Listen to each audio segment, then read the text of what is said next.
The stumbling block for Dan Ashworth deal, it seems is going to be a bit more easier said than done. And yeah, 20 months they're talking about for a garden leave period that he's got to serve between now and when he's able to start working. That's essentially when his current contract would essentially expire. And basically, he just wouldn't be allowed to do anything. And it's troublesome. It's troublesome for Dan Ashworth. It's troublesome for Manchester United. Currently, Omar Barada is serving a garden leave period between now and the summer for Manchester United, and at least that's a little bit more reasonable.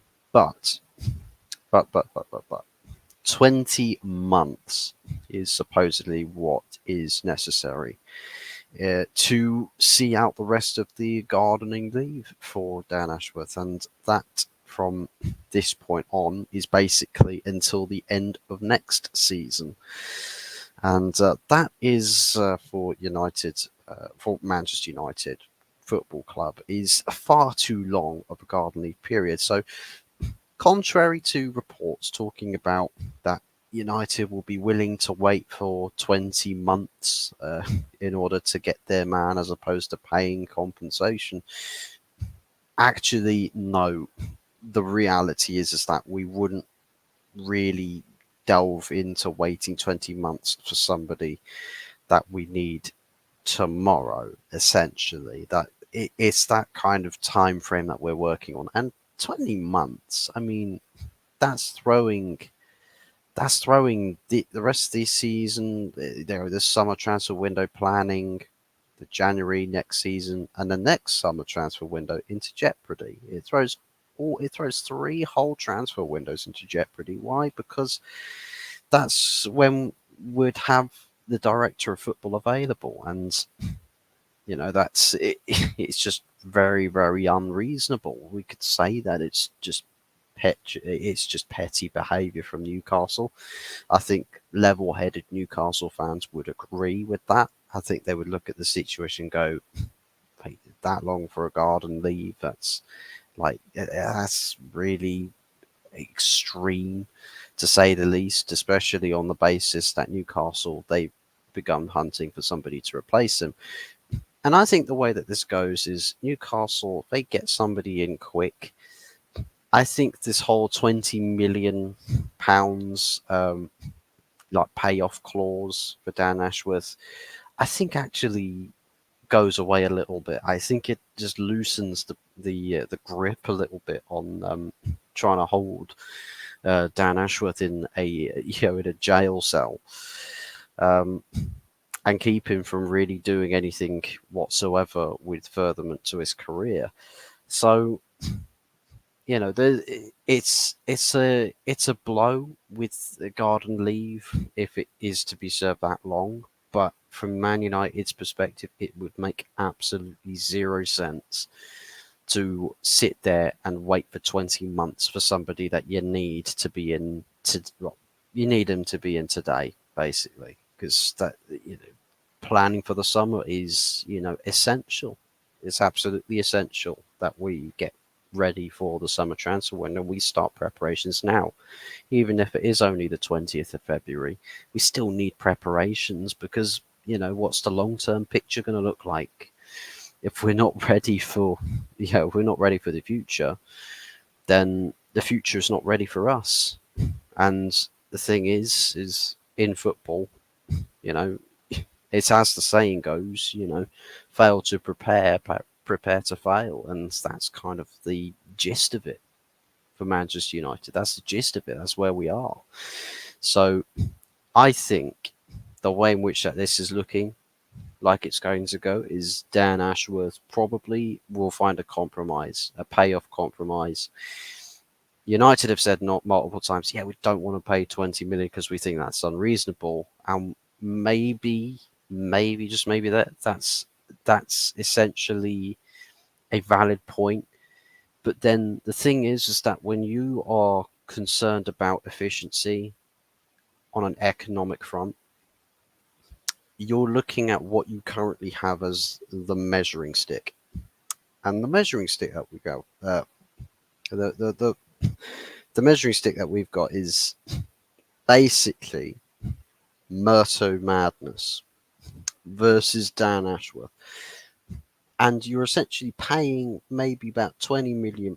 If we say we pay it off £20 million, Newcastle asking for it, people will say, ha ha ha ha, they paid £20 million to Newcastle for a director of football. Oh my God, absolute mugs.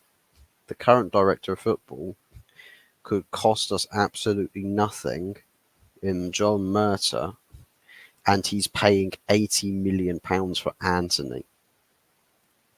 He was around when we paid about £80 million for Harry Maguire. He's essentially every single transfer, barring perhaps Malacia, Ericsson.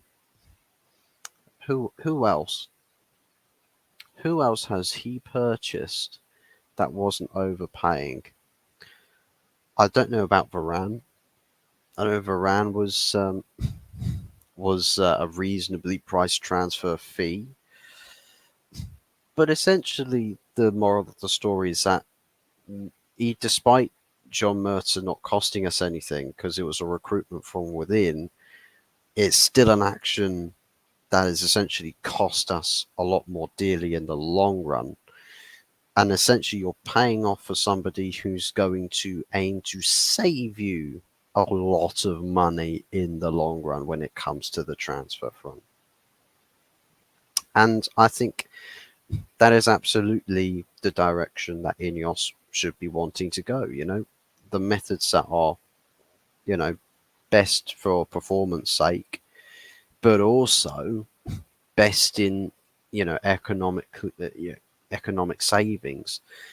And it sounds like a bad idea if you're meant to be running Manchester United, the day-to-day operations for Man United.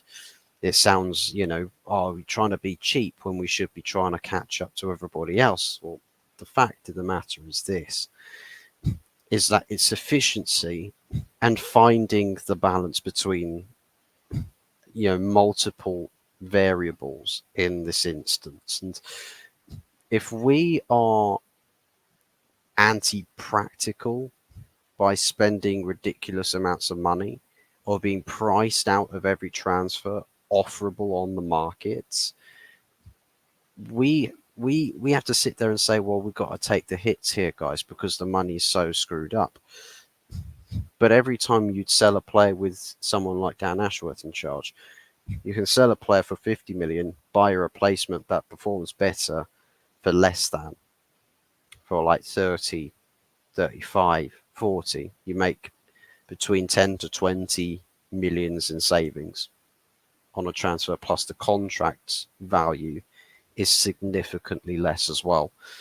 So that's essentially the complexion of what would be going on. And on the basis that that's how we fix the FFP worries, which I've got another video that I'm going to do which addresses the FFP problems, this is going to take a bit of time.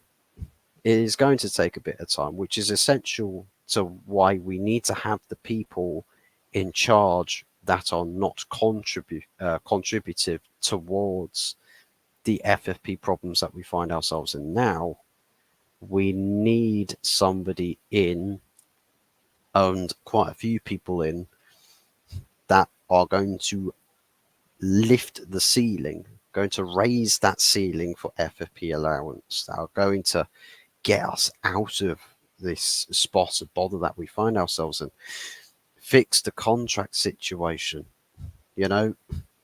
performance related incentives, of course, but deserved valuation to what the player has achieved. And it would have to be hitting a big reset button, because for a lot of players that we'd want to bring in, there's a lot of players that would deserve perhaps a £150,000 contract, yet somebody that is actually much worse than them, who hasn't won anything close to what they've won, it can be earning about 200,000 a week, and that's a balance that I don't know how quick a football board or a football structure, hierarchy structure, can actually afford to fix that problem in a quick manner, in a quick yeah in a quick process. It's going to take a bit of time, and if we're sitting around waiting for a 20-month garden leave period to essentially wrap up so we can get Dan Ashworth in, by that point we've thrown 3 transfer windows in the bin, because Dan Ashworth might come in and say, actually, I've watched this and I was a bit skeptical on some of these decisions. No, I think we need to go the other way. So actually, it turns what could be, say, a 3, 4, 5 year process to getting us back into the mix of everything, turn it into a 7, 8, 9 year process, because you take things down a direction as part of this new, fresh era thing, and the person that comes in that's so important can look at it and go, actually, I don't agree with this at all. I think we need to go the other way. We just can't afford to do that. We cannot afford to do that. So, should United pay off 20 million to Newcastle versus what currently is at the club? I can't really have any complaints about it. If we spend 20 million to get Dan Ashworth in, then so be it. It's really important to the planning of the summer transfer window, and to really set in place the foundations of how this club needs to behave when it approaches the transfer market. So, yeah, it is what it is. 20 months garden leave period, I don't think is going to, go ahead. I think we'll pay a compensation to Newcastle to get him in sooner rather than later. I'm interested more so to see if Newcastle get the replacement in, what their stance on Dan Ashworth becomes, because essentially it's, well, if we don't have our own problem sorted out, we create an extra problem by giving Manchester United the leg up here. So, I mean, there's talks as well about paying a smaller fee, but ultimately having him serve up to a year. So he's essentially to the end of February next year. And I'm thinking, that doesn't work either. That really doesn't work.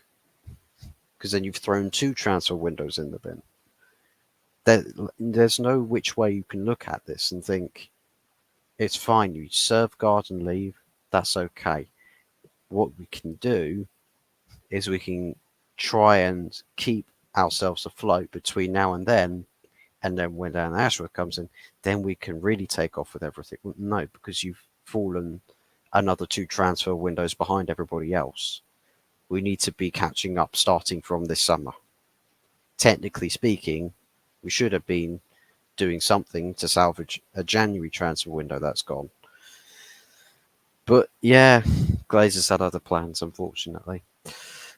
But anyways, guys, let me know on your thoughts and feelings about this Dan Ashworth stuff, and what you guys would do, whether you think it's worth paying £20 million. I think it's a bit much to be paying for a director of football, but then at the same time, double-edged sword, man. Look at who it is that would need to be paying it. Look at the problems that we've got. Look at the situation our club is in. We need these fixes, and we need them fast. So for me, I'm in the camp of pay whatever's necessary if it means that down the line, XYZ problem gets fixed. We've sorted out a CEO. He's going to be here in the summer. CEO's fine. The day-to-day operations, right, in terms of the approach for the squad, that needs to have impetus and impetus fast. Someone that's going to work with the manager in preparing his squad for next season, whoever the manager is. And if we haven't got if we haven't got a director of football in by that point, that manager is literally just talking to a brick wall for the best part of 20 months. Pretty much. Unless, of course, Jason Wilcox comes in from Southampton. He's currently their director of football. If he comes in, I know he's meant to be work. You know, the plan is perhaps he works alongside Dan Ashworth, which to me again would be counter logical to the fact that Dan Ashworth can serve 20 months or even 12 months with Jason Wilcox just sat there as head recruitment. It's just like, well, I'm meant to be here to do a job with Dan Ashworth, and he's not here. He's not going to be here for a year. So I'm taking a year out of my project for what? For what exactly? So with the way everything's panned out right now, or the way that everything's sort of standing, I think it's more angled towards Dan Ashworth deal is going to reach a compromise, and I think it's going to reach a compromise very, very, very soon. And that compensation is paid. Dan Ashworth starts work for Man United. Jason Wilcox comes on board, serves alongside him. Omar Barada's arriving in the summer. Plans can begin. Plans can begin. I know that Dan Ashworth wanted, what was it, Sam Jewell? Pretty sure it was Sam Jewell from Brighton, but he's gone to Chelsea, which, you know, fair plays. Whether that works out or not, we'll have to see. But yeah, it's Chelsea yet again, poached from Brighton. It is what it is, and so far it's not really worked out for them. Does he make a difference? We'll have to wait and see. But get your thoughts and feelings in the comment section below about Dan Ashworth and this garden leave period, and whether you guys would just pay it off. 20 million, is that too much to pay, or is there a bigger picture at play here that's much more essential, that we can take the cuts, we can take the loss on the value of paying that £20 million fee, and ultimately end up much more efficient in terms of operations, in terms of economy. So let me know what you guys think. Aside from that, make sure they smash them likes and subscribe and all that good stuff. Another video that I'm going to be recording straight after this, which I'll probably release across tomorrow, probably about midday-ish, just as something whilst I'm at work, a little bit of content to divulge, and it's going to be about the FFP conversations and this this annoying topic and subject that does not want to go away. But yeah, watch out for that video, as well as tomorrow night there being the next installment of the favourite midweek show, The Good, the Bad and the Ugly show. And I know for certain that I've not made it into the ugly because Man United haven't lost yet, but you never know. You never really well and truly know. We'll have to see what Tony has done with the thumbnail. I think I'll have to see what eyebrows Anthony's got as well for this week. So to see if he's got Taylor Swift's eyebrows this time or something like that. But anyways, guys, take care. Thank you very much for watching, and we'll see you again tomorrow. Goodbye for now.